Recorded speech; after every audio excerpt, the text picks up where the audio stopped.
ইয়াসিন আরাফাত প্রধান উপদেষ্টা ক্যাটাগরিক্যালি বলেছেন তিনি আগামী ৪-৫ দিনের মধ্যে নির্বাচনের সময়সীমা তারিখ ঘোষণা করবেন। দেশে যে অরাজকতা তার একমাত্র সমাধানের পথ নির্বাচন, এটা সরকার বুঝতে পেরেছে। গতকালই প্রধান উপদেষ্টার সাথে বৈঠক শেষ করে জাতীয় পার্টির কাজী জাফর অংশের চেয়ারম্যান মোস্তফা জামাল হায়দার সাংবাদিকদের একথা বলেছেন। আজকে জামাতের সহকারী সেক্রেটারি জেনারেল রফিকুল ইসলাম খান বললেন, আমরা জানতে পেরেছি আগামী ৪-৫ দিনের মধ্যে নির্বাচনের তারিখ ঘোষণার কথা বলেননি প্রধান উপদেষ্টা। জাতি আসলে কার কথা বিশ্বাস করবে? প্রধান উপদেষ্টা নিজে তো জাতিকে কিছু বলেননি। আপনারা দুটি দল দুরকম কথা বললে দর্শকরা কি কোনটা বুঝে নেবে? আসলে সম্মানিত দর্শক শ্রোতা, আমার সাথে বিজ্ঞ আলোচক এবং যারা আমাদেরকে দেখছেন সবাইকে শুভেচ্ছা জানাচ্ছি, সালাম জানাচ্ছি। দেখেন, যে 13টি রাজনৈতিক দলের সাথে বৈঠক হলো, তার আগের দিন 4টি রাজনৈতিক দলের সাথে বৈঠক অনুষ্ঠিত হয়। সেখানে এই সংক্রান্ত কোনো কথা না সরকারের তরফ থেকে কিংবা 4টি দলের পক্ষ থেকে বলা হয়েছে।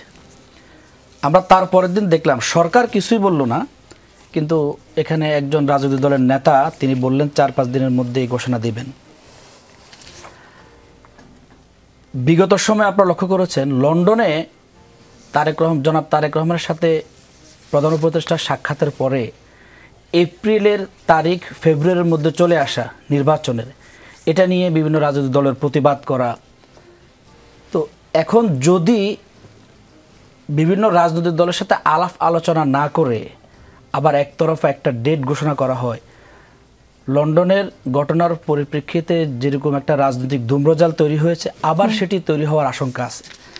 আরেকটি বিষয় হচ্ছে, প্রধান উপদেষ্টা তো নির্বাচনের তারিখ ঘোষণা করার কথা না। নির্বাচনের তারিখ ঘোষণা করবেন নির্বাচন কমিশন, যে নির্বাচন কমিশনের প্রধান থাকেন তিনি করবেন। আর এখানে রাজনৈতিক দলের সাথে আলাপ হয়েছে, আমার ধারণা সম্ভবত, যেহেতু সরকারের পক্ষ থেকে কোনো বক্তব্য কিংবা বিবৃতি আমরা পাইনি, এটি তারা হয়তো সরকারের কাছে প্রত্যাশা করেছে যে রাজনৈতিক এই বিভিন্ন যে ডামাডোল চলছে, অস্থিরতা চলছে, নির্বাচনের সম্বন্ধে যেটা বিএনপিরও কথা। তো আপনারা জানেন, যিনি বক্তব্য দিয়েছেন ওনারা বিএনপির সাথে নিয়মিত প্রেস ব্রিফিং অংশগ্রহণ করেন, কথা বলেন। বিএনপির ভাষাটা হয়তো তারা তুলে ধরার চেষ্টা করেছেন। সরকার যেহেতু এখনো বলেনি, আমার মনে হয় না যে 5 তারিখের আগে এরকম কোনো ঘোষণা আসতে পারে। আর যদি এসেও থাকে, অবশ্যই বিভিন্ন রাজনৈতিক দলের সাথে আলাপ আলোচনার ভিত্তিতে ঘোষণা করা উচিত, যাতে আবার নতুন করে ধূম্রজাল সৃষ্টি না হয়।